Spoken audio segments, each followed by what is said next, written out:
Hello सभी को, मैं प्रीति सिंह विजुअल क्लास की तरफ से। हम हिंदी व्याकरण की श्रृंखला में अभी तक हमने संज्ञा से अव्यय तक की क्लास हमारी हो चुकी है। ठीक है, इसकी पिछले की क्लास में हमने निपात के बारे में पढ़ाया था।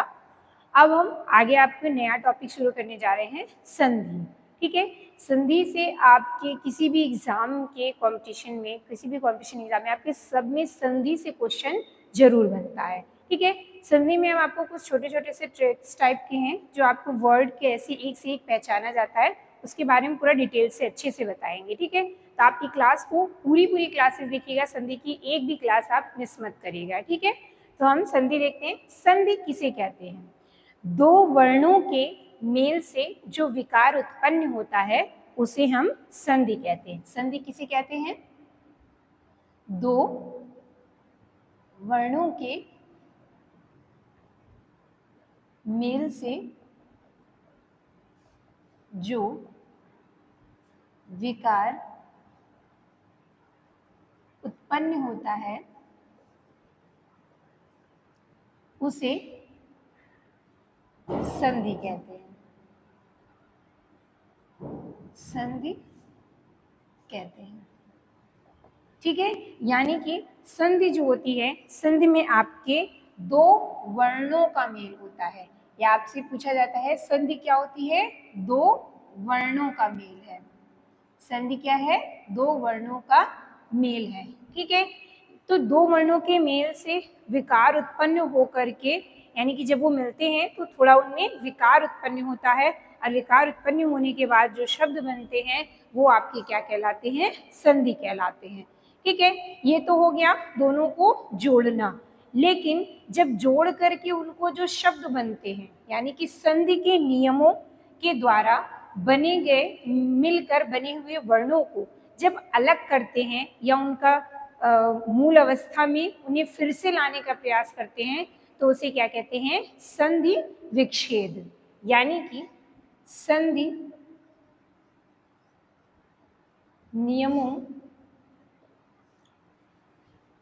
नियमों द्वारा बने वर्णों को उनकी मूल अवस्था में लाना क्या कहलाता है? आपका संधि विच्छेद कहलाता है। संधि विच्छेद कहलाता है। अर्थात कि आप जब दो वर्णों का योग करेंगे तो आपका क्या होगा? वो संधि कहलाएगी। और जब उन्हीं वर्णों को योग करने के बाद जो आपका वर्ण बनेगा और उसे फिर हम जब उसका विच्छेद कर देंगे तो वो क्या हो जाएगा? आपका संधि विच्छेद। यानी कि हमने दोनों को तोड़ दिया, अलग कर दिया। ठीक है, विच्छेद यानी कि हमने अलग कर दिया, संधि मतलब जोड़ दिया। ठीक, एक तरह से ये एक दोनों का विलोम भी आएगा, संधि का विच्छेद होता है। संधि जोड़ना, विच्छेद अलग करना। ठीक है, आपकी संधि जो है हिंदी व्याकरण में, संधि आपकी तीन प्रकार की होती है। संधि कितने प्रकार की है? तीन प्रकार की होती है, जिसमें आपकी पहली आती है स्वर संधि। स्वर संधि। दूसरा आपका आता है व्यंजन संधि। व्यंजन संधि। और तीसरा है आपका विसर्ग संधि। ठीक है, इससे पहले हमने आपको इससे पहले की क्लास में शुरुआत में आपको वर्णमाला पढ़ाई थी। तो जिसने भी वर्णमाला की क्लास ना देखी हो वो संधि से पहले आपकी पिछली क्लास वर्णमाला को जरूर देख ले, क्योंकि वर्णमाला समझना ज़्यादा जरूरी है। जब हम वर्णमाला में वर्णों को समझेंगे, वर्णमाला में हमने बताया है कि स्वर क्या है, व्यंजन क्या है और विसर्ग क्या है। ठीक है, तो पहले हमें तो स्वर, व्यंजन और विसर्ग पता होनी चाहिए, फिर उसके बाद ही तो हम उसमें संधि करेंगे कि ये स्वर संधि है और ये व्यंजन और ये विसर्ग संधि है। ठीक है, आपके इसी में हम आज देखते हैं स्वर संधि। ये हो गया आपका संधि के बारे में। संधि में हम पहले देखते हैं जो आपकी आती है स्वर संधि।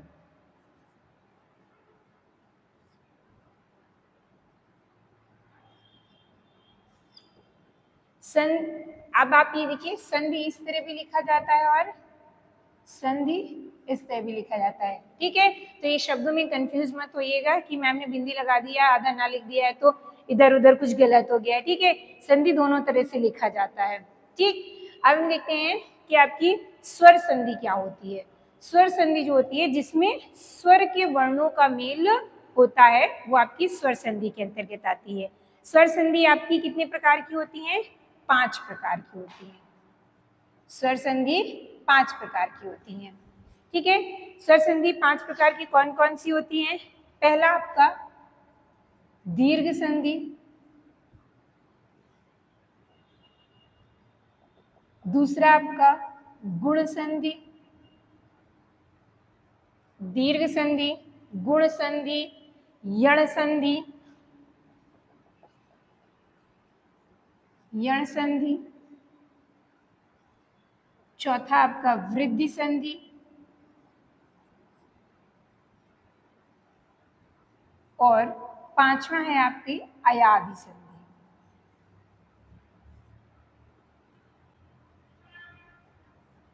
अयादि संधि। ठीक है, संधि स्वर संधि कितने प्रकार की होती है?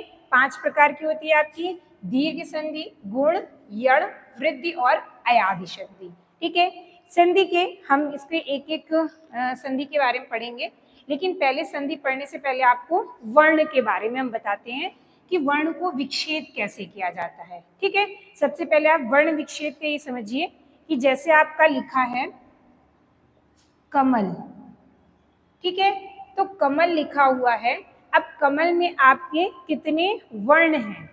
वर्ण, ठीक, तो कमल आपको यहाँ पे 3 वर्ण दिख रहे हैं, लेकिन जब हम संधि करते हैं तो संधि में आपको 2 चीजें याद रखनी है कि इसको कैसे इसका विच्छेद करेंगे। का ये आधा होता है, इसमें आपका छोटा आ जुड़ा है, तब ये पूरा का हुआ है।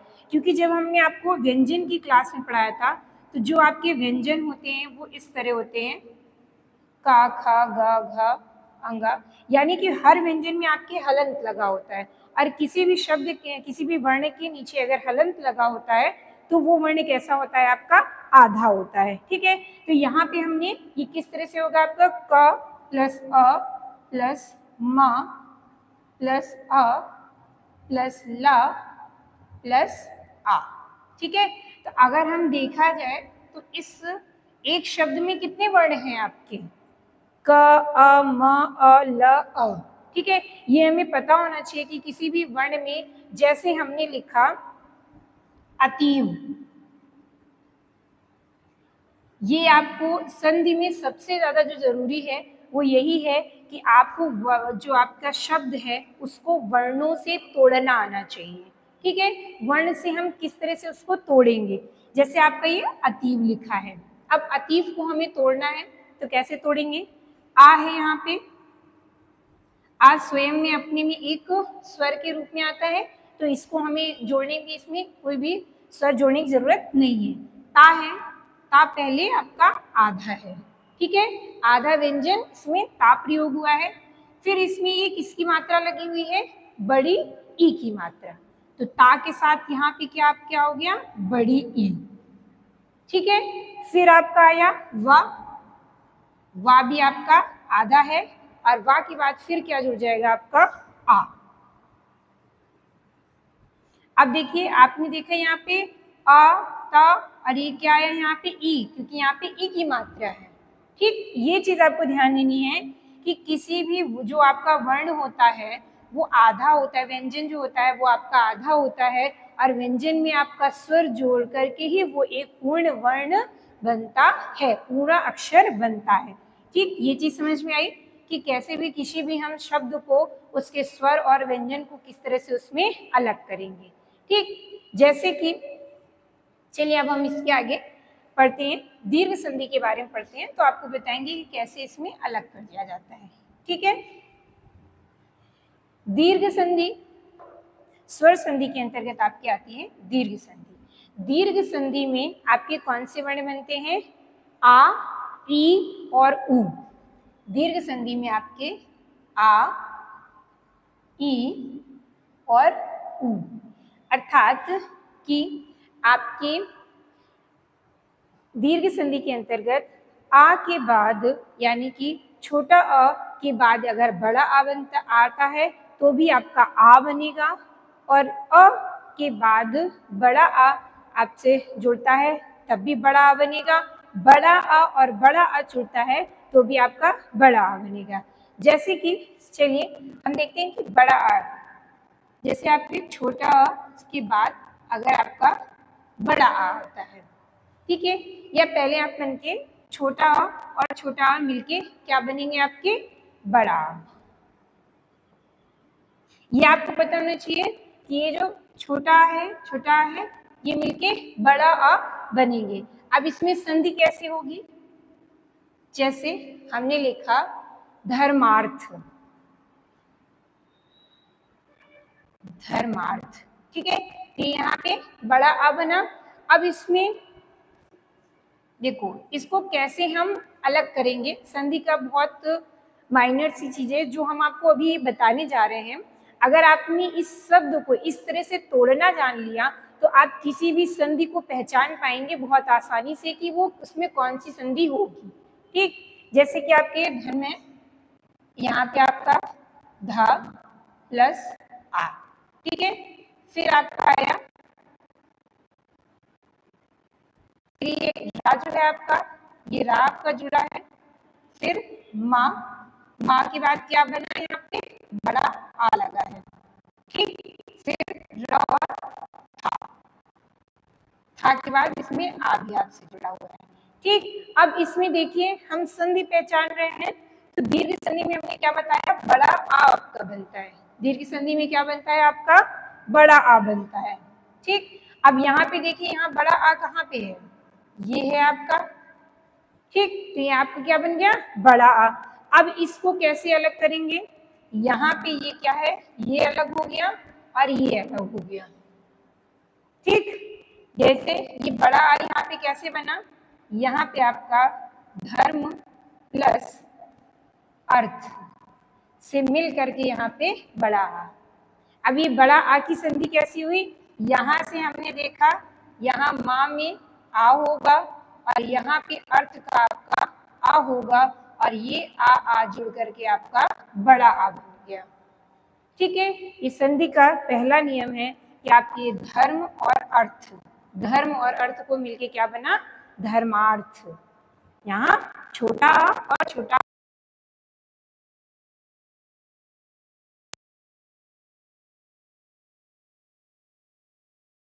आ, यहाँ पे ये है छोटा आ, यहाँ पे माँ के बाद आ, तो दोनों मिलके क्या बन गए बड़ा आ। ठीक है, ये हो गया आपका। धर्मार्थ का कैसे होगा, संधि विच्छेद करेंगे तो धर्म प्लस अर्थ। ठीक है, ये हो गया आपका। दूसरा इसी में आता है आ के बाद बड़ा आ बनता है। दूसरा आपका आता है अगर आपका छोटा आ के बाद बड़ा आ आता है तो भी आपका क्या बनेगा बड़ा आ, क्योंकि ये दीर्घ संधि है। दीर्घ संधि में आपके बड़ा आ बनता है। जैसे स्वधन अर्थी, जैसे हमने लिखा स्वधन अर्थी, स्वधन अर्थी क्या मिला मिलके स्वार्थी, स्वाधन अर्थी स्वार्थी। कैसे, स्व यहाँ पे स है, वा है, वा आधा है, वा के बाद आपका आ आया, छोटा आया और यहाँ पे अर्थी। ठीक, तो ये आपका क्या बन गया स्वार्थी। ठीक, नेक्स्ट है आपका अगर आपका बड़ा आ के बाद, बड़ा आ के बाद अगर छोटा आ आता है तो क्या बन जाएगा आपका बड़ा आ बनेगा। अगर शब्द के अंत में जो आपका है वो बड़ा आ के बाद छोटा आ आए तो वो भी क्या बनेगा बड़ा आ बनेगा। जैसे कि परीक्षा धन अर्थी, परीक्षा धन अर्थी। ठीक, तो परीक्षा में यहाँ पे बड़ा आ रहा है और यहाँ पे आ रहा है, तो ये क्या हो गया, आ मिल करके बड़ा आ बनाएंगे तो परीक्षार्थी, ये आपका बन गया। ठीक है, हो गया आपका ये परीक्षार्थी। यहाँ पे ये संधि हो गई।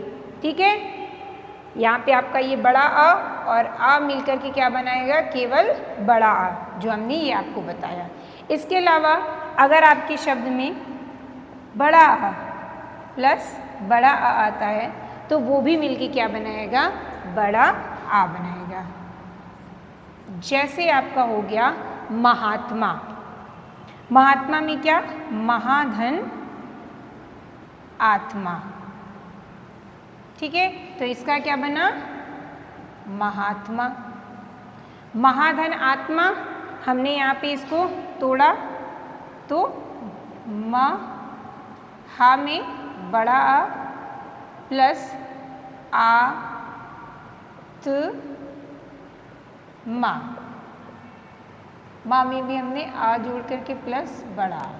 ठीक है, हमने क्या कहा था, किसी भी आपके जितने भी आपके ये शब्द मिलेंगे उसको आप इस तरह विच्छेद कर लेंगे तो आपको पता चल जाएगा कि संधि जो है वो किस में हुई है। और संधि में आपकी देखिए, ये संधि में बड़ा आ ये आया, ये बड़ा आ, तो आपके यही दोनों बड़ा आ मिलकर के क्या बनाए, ये आ बन गया। तो महाधन आत्मा मिलके क्या बन गया, महात्मा। ठीक है, ये आपका दीर्घ संधि का आ हो गया, जैसे आ आना कैसे होता है। इसके बाद ई,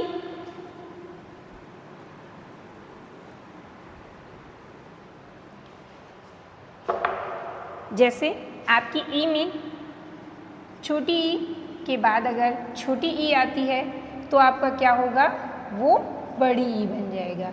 छोटी ई के बाद अगर आपकी छोटी ई आएगी तो वो बड़ी ई बन जाएगी। इसमें जैसे आपका अति धन इव, अति धन इव, अति धन इव का क्या हो जाएगा, अतीव,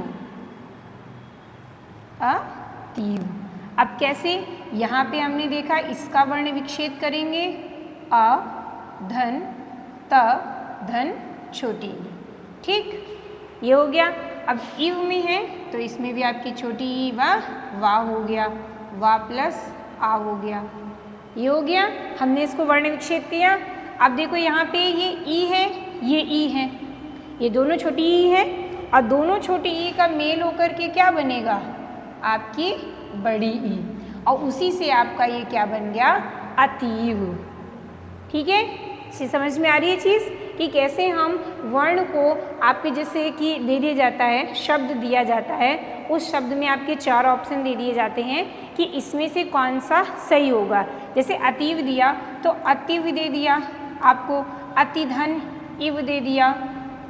ठीक है, तो इस तरह से आपके जैसे अति धन इव, तो आपके जो शब्द होते हैं, आपके वर्ण होते हैं, इनको जोड़ने के बाद कौन सा वर्ण बनता है उसको भी ध्यान रखना है। और जब हम संधि करते हैं या संधि विच्छेद करते हैं तो जो विच्छेद करने के बाद हमारे जो 2 शब्द निकलते हैं उन दोनों शब्दों का अपना एक अलग अर्थ होना चाहिए। ठीक है, संधि में विच्छेद करते समय हमें ये ध्यान रखना चाहिए कि जो 2 अलग अलग वर्ण का हम विच्छेद करके निकालेंगे तो जो 2 अलग अलग शब्द निकलेंगे उन दोनों शब्दों का अपना एक अर्थ होना चाहिए। ठीक, इसके अलावा दूसरा आपका जैसे आता है ई में अगर आपकी बड़ी ई मिलेगी तो वो भी आपका क्या बन जाएगा, बड़ी ई बनेगी। जैसे कि आपका गिरिधन ईश। ठीक है, गिरिधन ईश। अब इसका हम वर्ण इसके तोड़ेंगे तो गा में भी आपका क्या है, छोटी ई है, रा में भी आपका क्या है, छोटी ई है। ठीक, ये आपका इसका हो गया। ईश में क्या है, बड़ी ई प्लस श प्लस आ। ठीक है, ये हमने शब्द तोड़ा इसका। ये शब्द तोड़ने पे आपको दिख रहा है छोटी ई और बड़ी ई। हमने क्या बताया, छोटी ई और बड़ी ई मिलेगा तो क्या बन जाएगा आपका, बड़ी ई बन जाएगा। ये आपके दिए हुए थे दो अलग अलग शब्द गिरी धन ईश।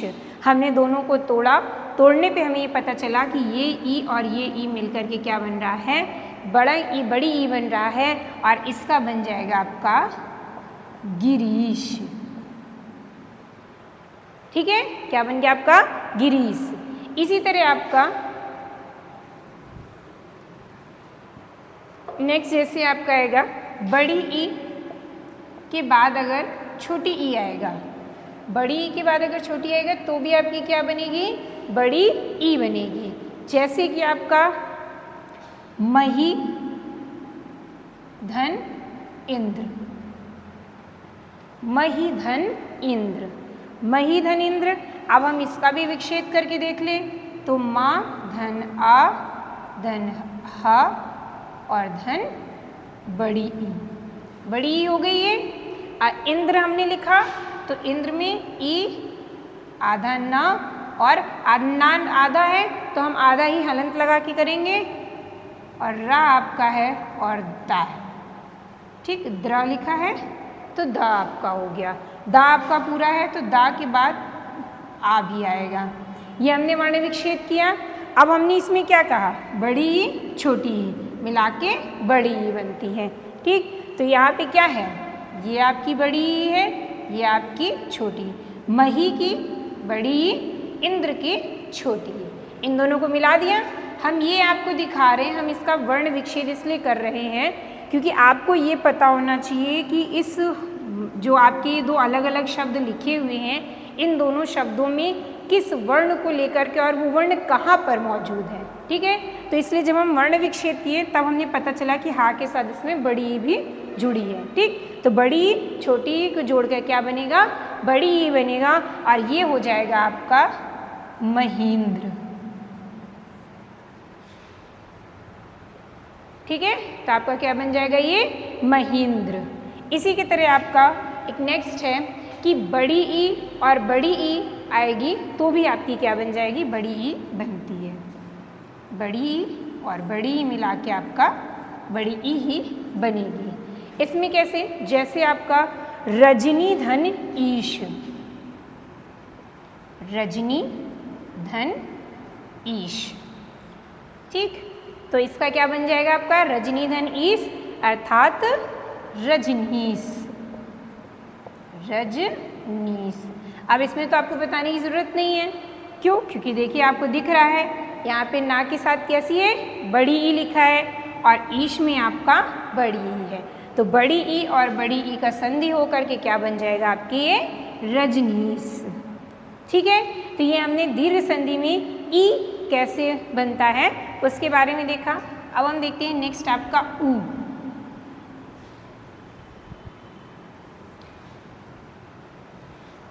ऊ बनने में जैसे आपका आ बना, ई बना, उसी तरह आपके ऊ भी बनता है।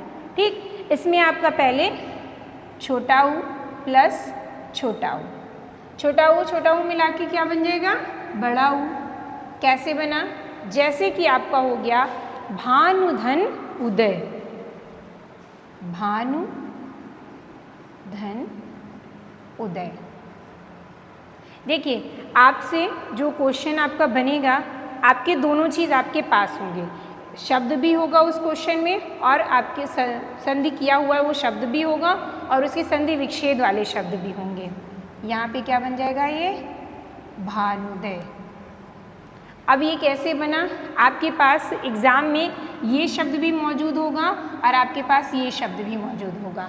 ठीक, तो अब आपको क्या करना है कि इसमें वर्ण विच्छेद किया हमने, भा हो गया, हमें लास्ट वाले का वर्ण विच्छेद देखना है, जो हमारा ध्यान होना चाहिए संधि में, जिसके साथ ये प्लस जुड़ा होता है उसके लास्ट वाले का। ठीक, तो भा हो गया, उसके बाद ना में आपका कैसा है, ये छोटा ऊ है, छोटा ऊ की मात्रा है तो छोटा ऊ जुड़ा। फिर ये उदय, उदय में क्या लिखा है, छोटा ऊ ऑलरेडी है, दा है, दा में आपका आ लगा है, या में आ लगा है, ये हम आपको पहले बता चुके, तो ये हम ऐसे लिख दे रहे हैं। ठीक है, ये हो गया। तो ये हमने क्या देखा, ऊ और ऊ दो है, इस भानु के अंत में ऊ है छोटा ऊ और इसके स्टार्टिंग में है। ठीक, तो इन दोनों को जोड़ के क्या बन गया, ये बड़ा ऊ। बड़ा ऊ बन गया तो हमने यहाँ भानु के ना के बाद कौन सी मात्रा लगा दी, बड़ा ऊ की मात्रा लगा दी। उधर रख दीजिए। ठीक है, इसके बाद हमने यहीं रखवा लो। इसके बाद आपका नेक्स्ट हुआ जैसे छोटा ऊ और बड़ा ऊ, छोटा ऊ और बड़ा ऊ ये दोनों मिलाकर क्या बन जाएंगे, बड़ा ऊ, बड़ा ऊ बन जाएंगे। ठीक है, जैसे आपका लघुधन, लघुधन ऊर्मी।